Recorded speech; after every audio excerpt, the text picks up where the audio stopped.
ইন্নাল্লাহা সামিউন আলীম।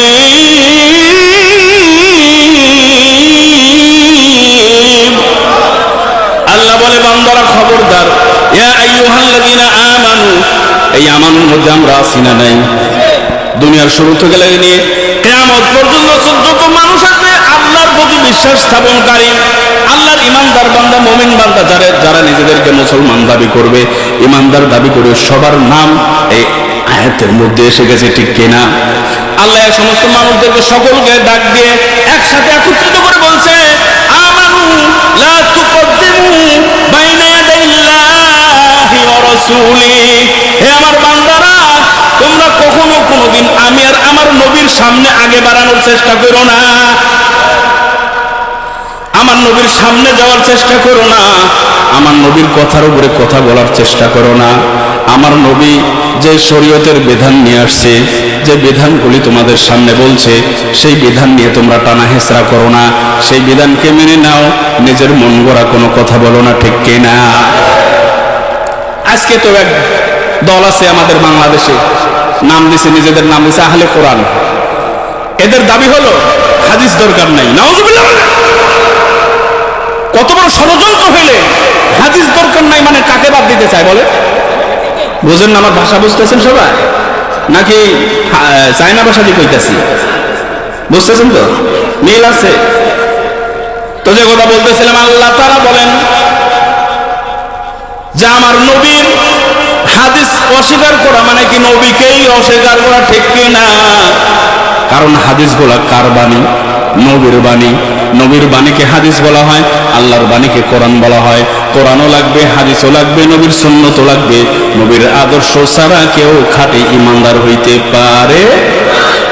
এইজন্য আল্লাহ তাআলা রব্বুল আলামিন আহকামুল হাকিমিন বলছেন, আমার নবী যা নিয়ে এসেছে, মা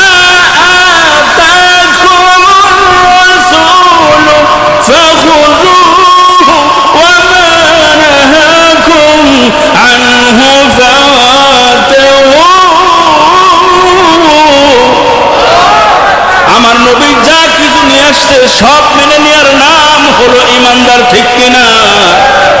আমার নবী যা কিছু নিষেধাজ্ঞা দিয়েছে, নিষেধ করেছে, এগুলাকে বর্জন করার নাম হলো ঈমানদার।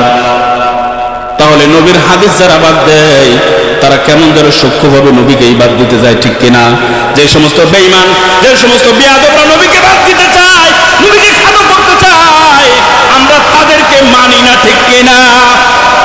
আমার নবী যার কাছে ছোট, আমার নবীর হাদিসের গুরুত্ব যার কাছে নাই, নবীর ইশক মহব্বত যার কাছে নাই, সে নবীর উম্মত হইতে পারে, আর যে উম্মত হইতে পারবে না কেমন যেন আল্লাহর বান্দাও হইতে পারবে। মনে রাখতে হবে, এটা হলো আমাদের ভিত্তি, আমাদের আকীদা, আমাদের ঈমান, ঠিক কিনা জোরে বলেন? এই জন্য আল্লাহ রাব্বুল আলামিন নবীর শান বর্ণনা করেন, নিজেই বলেন, কত যে আয়াত নাযিল করছে কোরআনের মধ্যে, ইন্না আ'তাইনাকাল কাউসার। হে নবী, তারা আপনারে ছোট করতে চায়, আমি আপনারে কাউসার আলা বানায় দেই। আবু জেহেল, আবু লাহাব, উতবা, শাইবা, ওলীদ ইবনে মুগীরা আপনার বিরুদ্ধাচরণ করে আমি আপনাকে হাউজে কাউসারের মালিক বানায় দিছি। সারা পৃথিবীর কোন মানুষকে এই দামি জিনিসের মালিকানা দেই নাই। এত দামি জিনিস নবীরা পর্যন্ত হাউমাউ করে কান্না করতে থাকবে, ইয়া নাফসি ইয়া নাফসি বলে হাসরের মাঠে নবীরা পর্যন্ত, আদম নবী থেকে ঈসা রূহুল্লাহ পর্যন্ত সবাই পেরেশান হয়ে যাবে। ইয়া নাফসি ইয়া নাফসি, কি হবে কি হবে, আমার কি হবে?